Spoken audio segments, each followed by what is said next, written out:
Eto na nga yung pinakamaliit kong flashlight mga Mima, pero tignan nyo naman. Ang lakas ng kanyang ilaw. May ilaw siya sa kanyang body na adjustable. Ayan. Tapos may warm color din siya na adjustable yung brightness. Tapos i-double click mo lang to and ayan.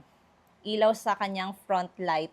Meron din siyang 4 level of brightness. Ito yung pinakamahina niya. Ito yung sumunod, pangatlo, at ito naman yung pinakamalakas. Grabe, ang liit pero ang lakas ng kanyang ilaw.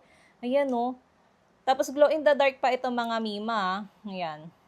Tapos meron din siyang tail magnet, kaya pwede mo itong madikit sa mga metal surface. Ito, meron pa siyang hook design, kaya pwede mo itong maisabit sa mga sabitan. Meron din siyang clip, kaya pwede mo itong ma-clip sa sombrero, sa bulsa, or sa damit mo. Rechargeable din siya via Type-C. Ayan, no. May kasama na siyang charging cable kapag order kayo. Grabe, ang lakas! Pwede mo siyang gawing keychain na lang eh, oh. Kung gusto niyo nga rin ng ganitong klaseng flashlight na maliit lang, talaga namang madadala nyo anytime, anywhere, ilalagay ko na lang yung link dyan sa Yellow Basket.